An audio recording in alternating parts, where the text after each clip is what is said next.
ассалому алайкум тамошобинони арзуманд. Ин барномаи навбатии дониш сипар аст.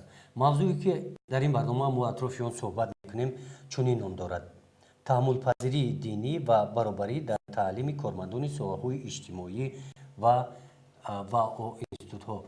дар ин барнома ба сифати коршиноси барнома иштирок доранд Шоҳрух Саидҷафар, ассистенти кафедраи сиёсатшиносии донишгоҳи давлатии Кӯло.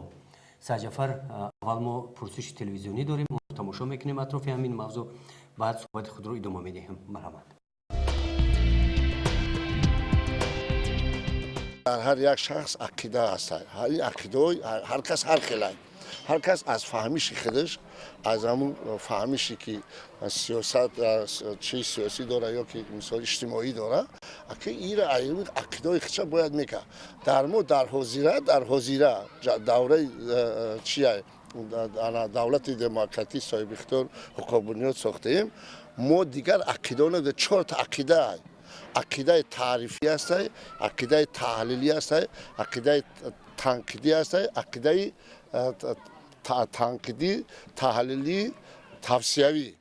ҳар як шахс аз фаҳмиши худаш ин кор он кора зарурият буданда ақидаҳои солимии худашро мекард. 4 ақида аст. мо ин 4 ақидаро бояд ки ҳатман иҷро кунем.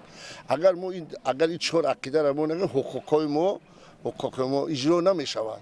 ҳамин дар дини ислом ҳам ҳамин гуфтагия ки дар ҳамаи корҳо бояд ки сабр кардан, ҳамин тоқат кардан дар кор.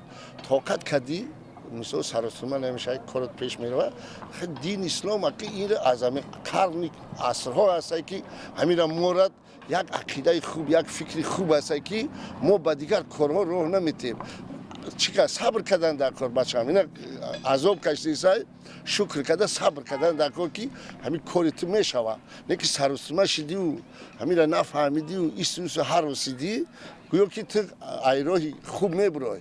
барои сабр, аввал ҳама сабр, таҳаммул, сабр, тоқат.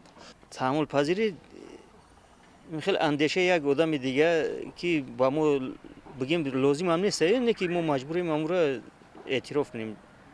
амро таҳаммул меган. ин хеле гапҳо ҳаст. албатта имрӯз яке аз масъалаҳои муҳим мубраме ки дар ҷомеаи муосир аст, ин масъалаи дин аст.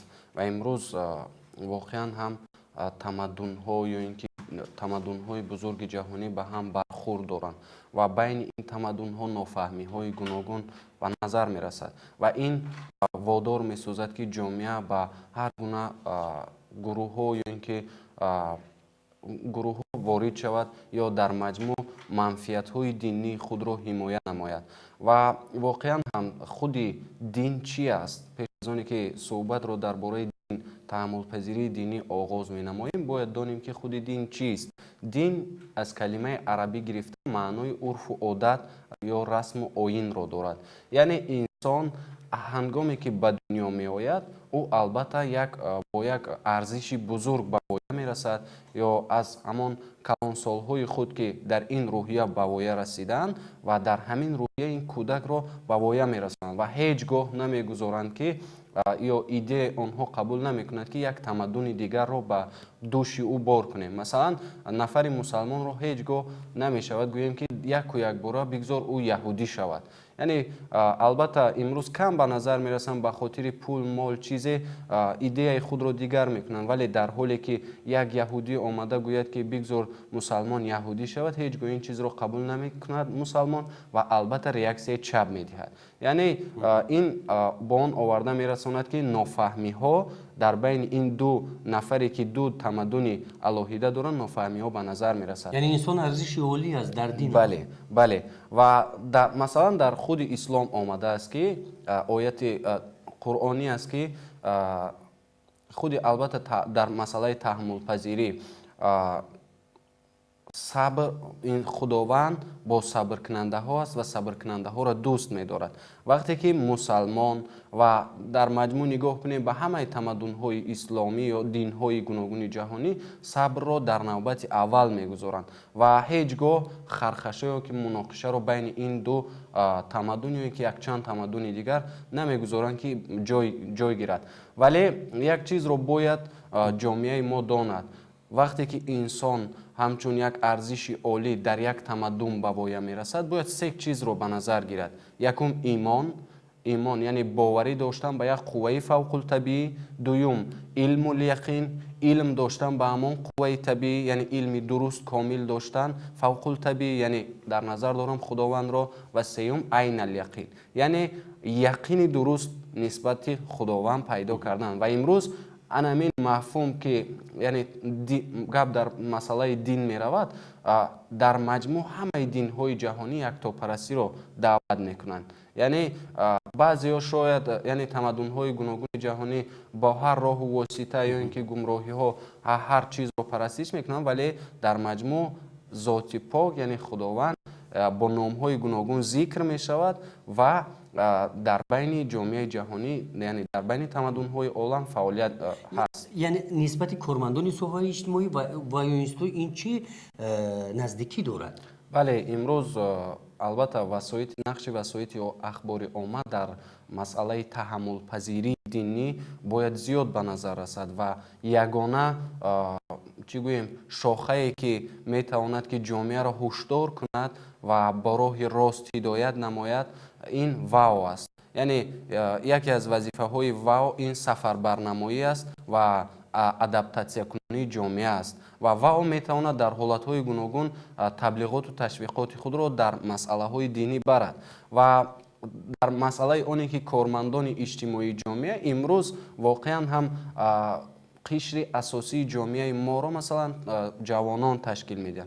زیاییان ما را لازم میاد که تبلیغ و تشویقات و فهمانیدن این مسئله را در بین جوانان باید پرزور نمایند، چون جوانان به هر گونه نافهمی ها راه ندهند. همچنین کارمندان سوهای اجتماعی که نو وابسته مثال وضع اجتماعی پیرانسال یا شخص معیوب کدام است، در کدام دین است، یعنی باید یک خیلی مناسبت کنند.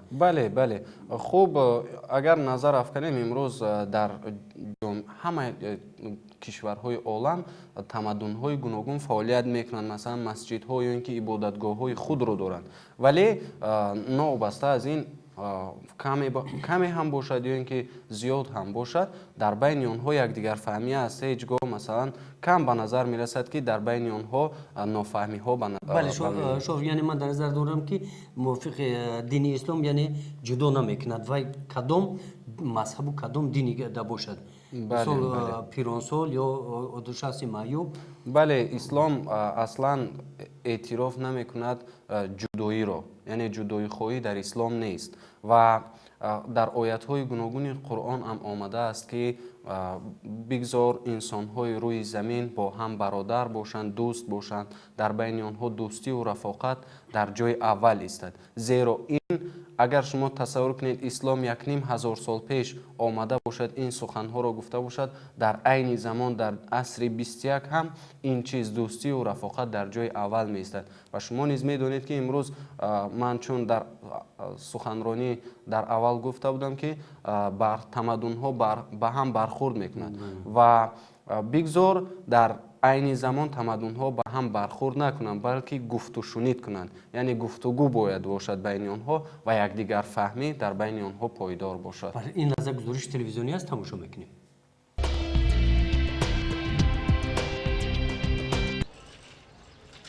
این آدم مسابقه داران مهنت می باشند با مقصد بنابرسان و جوانان فهماندن وضع امروزه جهان امروزه، پیشگیری شامل شدن جوانان به گروه‌های رادیکالی اسلامی، اکستریمیسم و تروریسم، احترام نمودن ارزش‌های ملی آنها به مکتب‌های ناحیه رفته با ختم کنندگان صحبت و واقعی‌ها گذرانده ایستادند. درس نوبتی در مؤسسه تحصیلات میانه عمومی رقم 61 گذشت.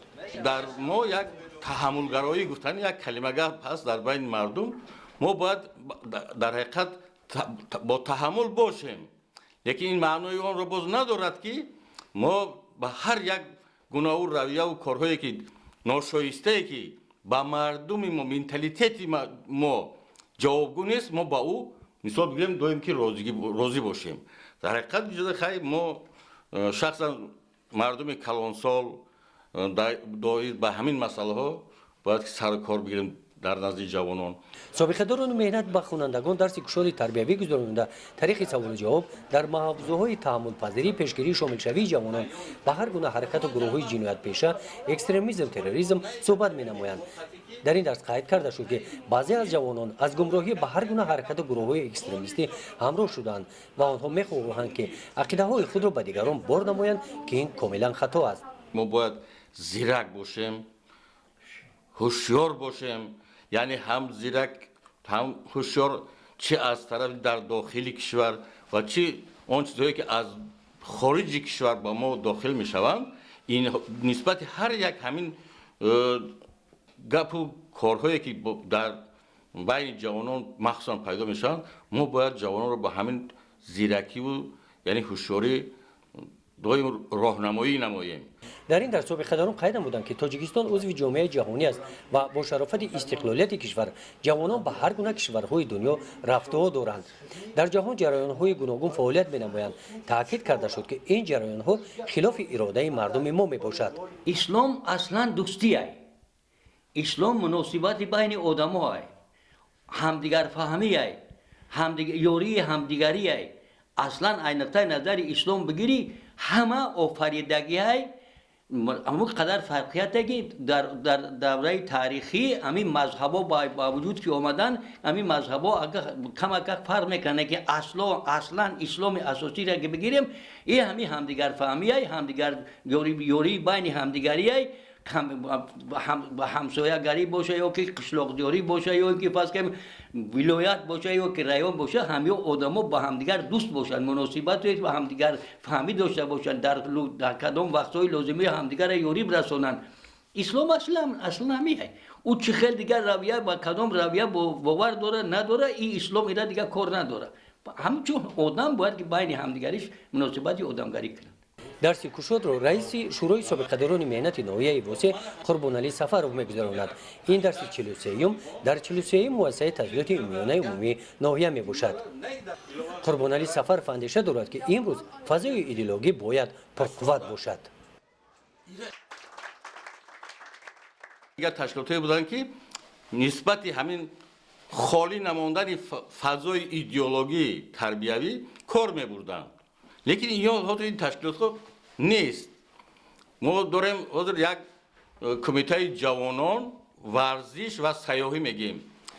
ман 100% боварӣ дорам ки ин комитет қариб 99% фаъолияти кори худшона ба ҳамон спорту варзишу сайёҳӣ бахшидагианд. нисбати кори ҷавонон махсусан дар мактабҳо қариб ки ин ташкилот вуҷуд надорад ва нест одамои масъулоне ки доир ба тарбияи ҷавонон махсусан дар мактаб кор баранд. ана натиҷаи ҳамин мешавад ки як чӣ мегӯянд соҳаи тарбияи асосӣ ки кӯдак ҷавонон дар мактаб тарбия меёбанд аз ҳамин бенасиб монданд имрӯз.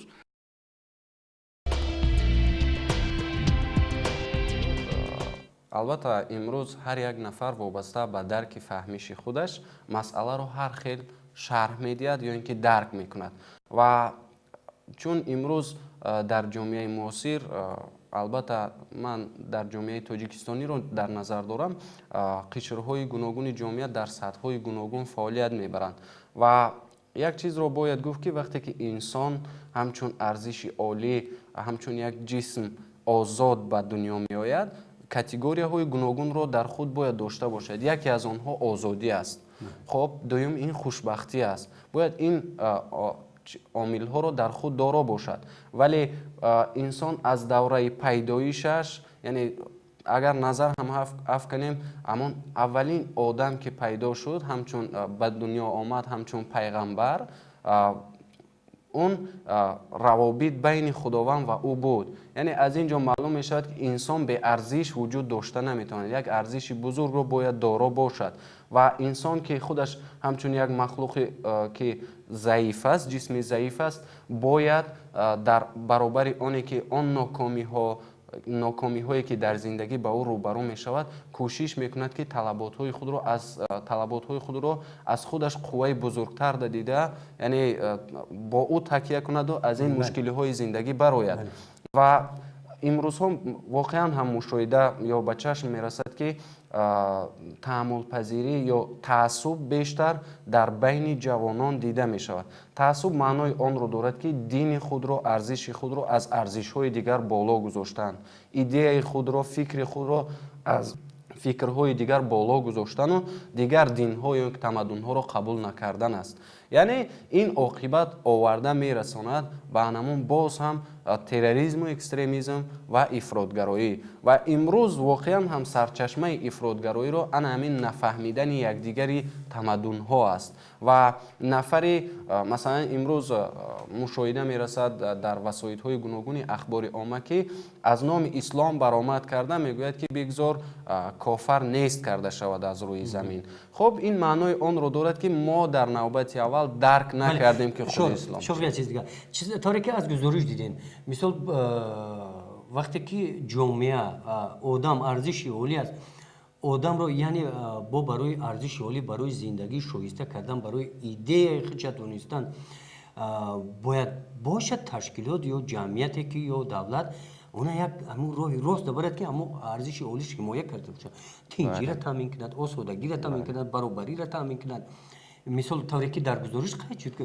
бале дуруст аст. воқеан ҳам агар ба давраи иттиҳоди шӯравӣ назар афканем ҷиҳати идеологӣ дар давраи шӯравӣ хеле сахт ба назар мерасид. яъне дар шӯравӣ масалан коммунистон ҳеҷ гоҳ аз идеяи худ намегаштанд, ҳатто агар сарашонро аз танашон ҳам ҷудо мекарданд ҳамун идеяи коммунистиро тарафдорӣ мекарданд. ва воқеан ҳам имрӯз шоҳрӯхҷон нафарое ҳам буданд ки аъзои ҳизби коммунист ҳам набуданд ки идеяи коммунистиро тарафдорӣ мекарданд. бале масалан дар мактабҳои миёна аз ҳамон хурдиашон камсамолу дигарҳо буданд. вақте ки хонандагон ҳар соле якчанд нафари хонандаи фаъолро ба он аъзо мекарданд. масалан фаъоле ки дар синф масалан 20 талаба буд барои аъзо шудан ба ин яъне давра 5 нафари онро тайёр мекарданд ва аъзо мекарданд. дигарҳо ҳатто рӯҳафтода мешуданд ки чаро мо нашудем. яъне дар он бисёр идеяшон мустаҳкам буд, идеология бисёр пурзур буд ки ба хотири ин идеология кӯшиш мекарданд ҳатто оби чашм мекарданд. масалан ба ҳизби коммунист аъзо шудан бисёр душвор буд. хоб ин маънои онро дошт ки идеология як чизи арзиши муҳим буд дар ҷомеа. ва имрӯзҳо баъд аз пошхӯрии иттиҳоди шӯравӣ дар давлатҳои пасошӯравӣ ин идеология яъне фазои идеологӣ суст аст ё ин ки дар маҷмӯъ гӯем каме ҳам бошад холӣ ба назар мерасад. ва воқеан ҳам дар ин гузориш қайд шуд ки кумитаи ҷавонон варзиш ва сайёҳӣ имрӯз фаъолият мебарад ва фаъолият мебарад бештар масъалаи кории худро дар варзиш мебарад. ва ин чиз яъне масъалаҳои сиёсида дидан яъне баромадҳои худашонро барномаҳои худашонро дар масъалаҳои сиёсӣ кам ба назар мерасад ва бештар онҳо такя мекунанд ба варзиш ва мегӯянд ки агар ба варзиш машғул шудем пас ба ягон гурӯҳҳои ифротӣ ворид намешавем. чун агар инсон мафкураш пурра рушд накарда бошад ё дарк накунад чизи асосиро ҳеҷ гоҳ варзиш ба ӯ монеа шуда наметавонад. шоҳрӯхҷон яъне ба андешаи шумо яъне ин як намуди таъсиррасонӣ аст бале хоб таъсир ба маънои оне ки варзишро мо бигзор ҷавонон варзиш кунанд вале дар навбати аввал мафкура бояд бедор бошад.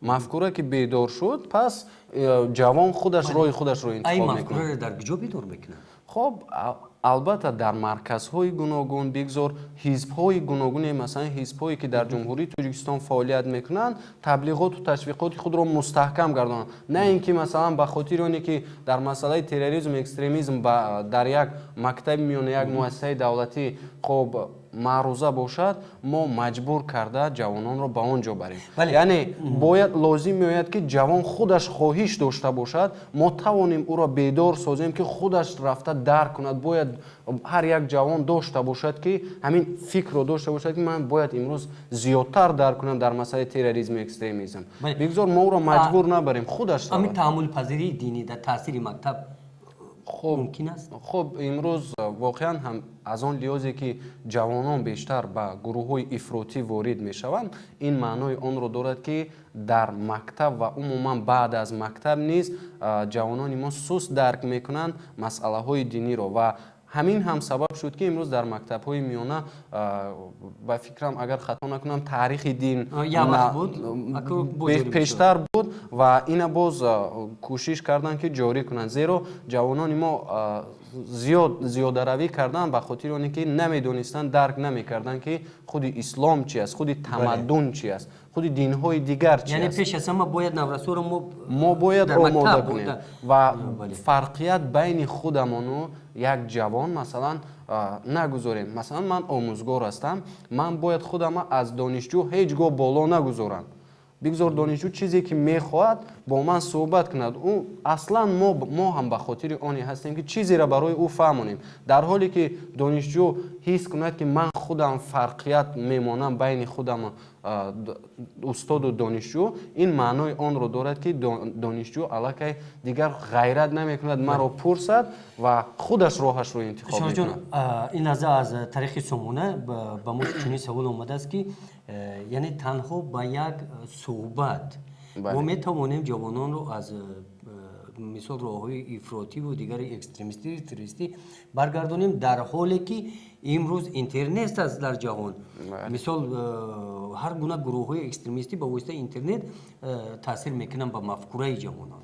бале, албатта дар як суҳбати телевизионӣ ки дар ҳаҷми 20 дақиқа ё ним соат аст, мо ҳеҷ гоҳ наметавонем ки нафареро ё бигзор ба як чанд нафари ҷомеа таъсири худро расонем, вале дар навбати дигар ба кулли ҷомеа таъсир расонида наметавонем. хуб имрӯз ба мову шумо низ маълум аст ки мавҷҳои телевизионии мо тамоми ҷумҳуриро бисёр фаро намегиранд ва мо ин фикрҳои худамон ба тамоми ҷомеаи тоҷикистонӣ расонида наметавонем. толорҳо ба як суҳбат. бале, мешавад ки вохӯриҳо суҳбат. бале, хуб ба як суҳбате ки танҳо протокол қайд кунему халос, ин маънои онро дорад ки мо нисбати ҳамон чиз бетарафӣ дорем, яъне ҳамон маҷлис вақте ки ман ҳамчун маърузачӣ рафта дар он ҷо ҳамчун як нафаре ки бояд як расмиятро ба ҷо оварам рафта баромад кунам, ин маънои онро дорад ки ман худам нисбати ин чиз бетараф ҳастам.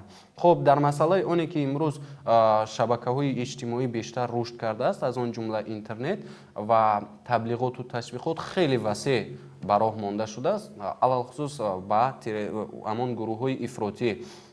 имрӯз як дар илми сиёсатшиносӣ як мафҳуми дигар пайдо шудааст, кибертерроризм. яъне кибертерроризм шакли нави терроризм аст. ин маънои онро дорад ки тавассути хуб васоити ахбори омма мо даъват мекунем ҳолатҳои террористиро ба роҳ мемонем. хуб имрӯз дар асри 21 лозим нест давлатеро ки ба як давлати дигар тавассути силоҳ рафта ҳамла кунад, хуб якчанд аскарҳои худашро дар он ҷо қурбон кунад, балки як идеяро тавассути васоити ахбори омма дар байни он ҷомеа мепартояд ва дар он ҷо худаш оташи ҷанг оғоз мешавад. хуб дар навбати дигар бояд мо тавонем ки ба ҷавонон ҳамин чиза фаҳмонида тавонем ки онҳо чӣ гуна бояд истифода баранд сайтҳои гуногуни интернетиро. хуб ҳарчанде ки ин ба ҳама дастрас нест, вале бисёр ҳолатҳо ба назар мерасад ки ҷавонон тавассути ҳамин васоити ахбори омма алалхусус интернет ба он гурӯҳҳо пайваст мешаванд. шорух чӣ бояд кард? дар масъалаи оне ки бояд ҷавонони мо нараванд ба гурӯҳҳои ифротӣ, зиёиён бояд масъулият дарк кунанд ва дар навбати аввал худашонро гузоранд ва фикр ҳам кунанд ки имрӯз агар ин ҷавон рафта бошад, он фарзанди ман аст. хуб вақте ки фарзанди ман ки рафт, ин маънои онро дорад хисороти муҳим ё ҷоние ба оилаи ман мерасад ва дар давлате ки дар он зиндагӣ мекунӣ, умр ба сар мебарӣ ва бетараф будан ҳамин кори хуб нест ва лозим меояд ки ҳар як зиёӣ аз сидқи дил таблиғу ташвиқот барад, ҳамон фазои идеологие ки дар мафкураи ҷавонон холӣ аст, онро тавонанд ки пур созанд бо роҳҳои гуногун. бигзор таҳаммул дошта бошанд. ҷавонони мо имрӯз албатта ки ба осонӣ ҳар чизро қабул намекунанд ва таҳаммул дошта бошанд, бо роҳҳои гуногун тавонанд ки таъсирашон расонанд ва дар ҳар куҷое ки бошад, дар ҳар маъракаи сиёсие ки бошад, албатта аз сидқи дил баромад кунанд ва танҳо ба хотири расмият набошад. ин аз савол аст аз ҷониби тамошобинон. ҳар гуна дину ақидаҳои бегона ки ба тоҷикистон меянд, ана дар инҷа ташвиқотҳои худшонро мебаранд, ҳамёда тоқат кардан мумкин аст? албатта ман пештар ҳам қайд карда будам ки динҳои гуногун дар давлатҳои гуногун фаъолият мекунанд. хоб доранд масҷидҳо ё ин ки ибодатгоҳҳои худашонро доранд ва вобаста ба дарки фаҳмиши хеш онҳо яъне таблиғоту ташвиқоти худашонро ё ибодати худашонро мекунанд. вале ин маънии онро надорад ки дини дигаре дар ҷомеаи масалан мусалмонӣ фаъолият кунад, мо онро расман маҳкум кунем ё ин ки тамоман онро қабул надошта бошем. хоб дар ҷомеаи демократӣ аслан агар аз нигоҳи демократӣ гирем, дар ҷомеаи демократӣ зистан ин маънои онро надорад ки бояд якка идеологӣ бошад. бигзор идеологияҳои гуногун фаъолият кунанд, бале плюрализми сиёсӣ бояд бошад ва плюрализми сиёсӣ бошад ва наметавонем ки мо дигар он тамаддунҳоро рад кунем. ва ман ҳамон бархурди тамаддунҳоро ба маънии оне гуфтам ки яке тамаддуни дигареро қабул надорад, ба ҳамин хотир тамаддунҳо байни худ хархаша ё ин ки моҷаро доранд. ва дар ислом ҳам агар мо гӯем ки мо 99% ҷомеаи моро мусалмонон ташкил медиҳанд, мо бигзор қабул накунем, ин чиз ҳам хато аст. зеро дар ислом ҳатто пайғамбари гиромии ислом ва баъд аз он халифаҳо ба давлате ки ғайри мусалмон буданд ҳуҷум мекарданд, ҳамон ибодатгоҳҳои онҳоро ҳеҷ гоҳ вайрон намекарданд. хоб онҳоро масалан ба марг таҳдид намекарданд, балки онҳоро даъват мекарданд, таблиғ мекарданд, ташвиқ мекарданд тавассути анамон сабру тоқат, ҳарчанд ки онҳо қабул надоштанд. ане ки таҳризӣ шуда бошад аз хориҷи кишвар чӣ? хуб албатта вақте ки як муассиса ё бигзор муассисаи ки масалан яҳудӣ бошад ё насронӣ бошад, масеҳӣ бошад, вақте ки фаъолияташро оғоз мекунад, он дар мақомотҳои гуногуни давлатӣ ба расмият шинохта мешавад, аз тарафи кумитаҳои қудратӣ ё мақомотҳои қудратӣ он ҳатман омӯхта мешавад, баъд фаъолияти онҳо оғоз дода мешавад. яъне чун ҳамин дар як заминаи холӣ, дар як фазои холӣ ӯ ҳеҷ гоҳ омада фаъолияти худро ба роҳ монда наметавонад. саволи навбатӣ.